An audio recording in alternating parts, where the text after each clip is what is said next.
Terça-feira, dia 27 de março, está começando mais um Falando em Educação. Pensador importante em sua época, pioneiro no conceito de desenvolvimento intelectual de crianças, criador de teorias como abordagem sócio-histórica, ZBP e formação de conceito. Hoje o tema abordado será Levi Vygotsky. Vygotsky nasceu em 17 de novembro de 1896 na Bielorrússia. De família judaica com boas condições financeiras, teve uma formação sólida desde criança. Em 1914, cursou Direito e Literatura na Universidade de Moscou. Será que as pessoas o conhecem? Nossos correspondentes saíram à rua à procura dessa resposta.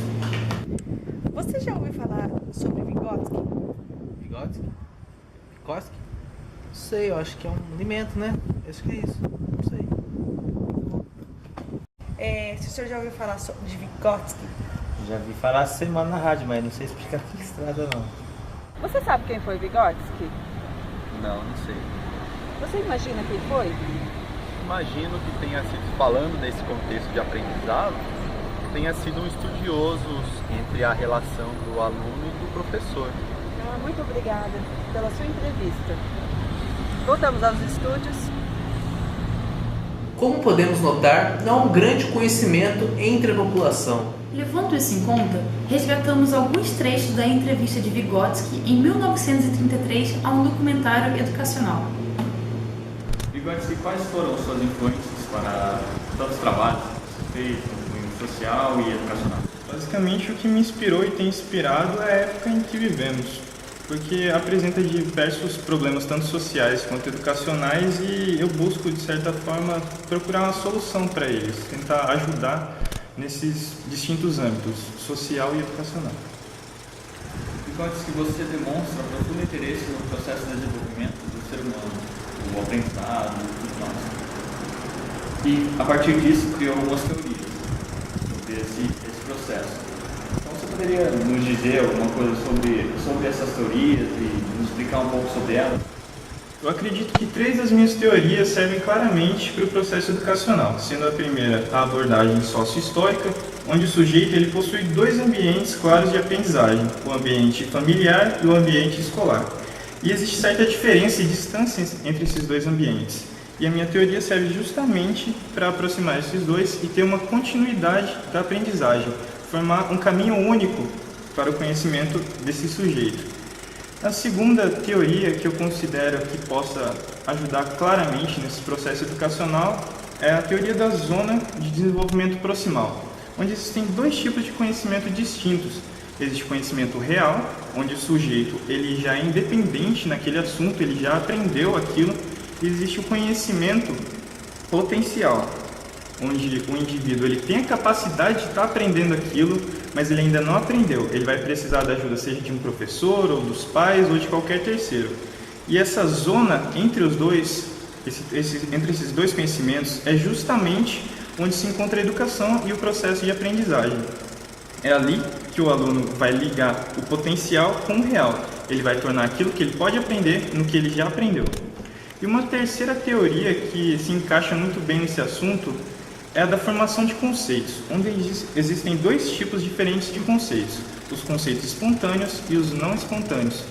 Nos conceitos espontâneos, o aluno, o sujeito, ele vai estar aprendendo de forma autônoma certo assunto. Ele vai espontaneamente adquirir aquele conceito sem estar precisando da ajuda de terceiros. Enquanto já o conceito não espontâneo, ele recebe a interferência de um terceiro, seja um professor, seja uns pais ou qualquer terceiro que esteja na situação. Quais mudanças e melhorias seu trabalho pode trazer à educação? Bom, eu acredito que minhas teorias sirvam para auxiliar o processo de aprendizagem, unindo os diversos conhecimentos e conceitos presentes nos diferentes âmbitos da vida do sujeito, e também que possam auxiliar na transformação do conhecimento potencial e real, formando assim um conhecimento significativo para aquele sujeito. Agora que sabemos um pouco mais, vamos às ruas perguntar às pessoas o que elas sabem da ideologia de Levi Vygotsky. Acho que a eficiência do aprendizado nas escolas influencia no desenvolvimento social da criança? Acredito que sim, influencia bastante. Por que você acredita nisso? Acredito que uma escola que tem uma boa estrutura, não se falando assim só de estrutura financeira como escolas particulares, escolas municipais, mesmo escolas públicas, acho que quando se tem profissionais comprometidos com o aluno, eu acho que comprometidos com o aprendizado do aluno, eu acho que isso pode influenciar bastante no comportamento social dessa criança e desse adolescente. Muito obrigada. Atualmente, a prova é a forma de avaliar o conhecimento do aluno.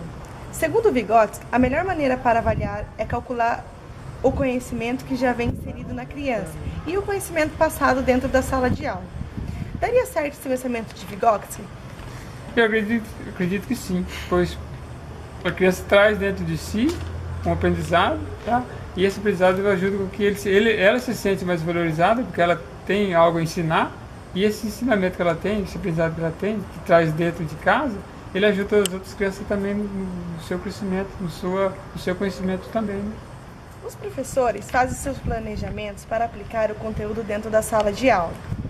Vygotsky fala que a melhor maneira de avaliar o conhecimento da classe primeiro você conhece a classe para depois você ir planejar o seu conteúdo.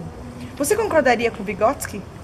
Eu concordo plenamente com esse Vygotsky, pois os professores estando a par do que o aprendizado do aluno, que o aluno necessita, facilita a sua metodologia e a forma, o que ele vai passar para os alunos, fazendo com que os alunos e os professores possam construir junto o conhecimento, facilitando a vida deles em sala de aula. Né? Dia 11 de junho de 1934, aos 37 anos, Vygotsky faleceu devido à tuberculose. Apesar de ter tido uma vida breve, sua produção literária foi abundante, cerca de 200 estudos científicos. Ele deixou uma grande herança teórica, que foi silenciada por quase meio século por causa do governo soviético, que o acusou de idealismo.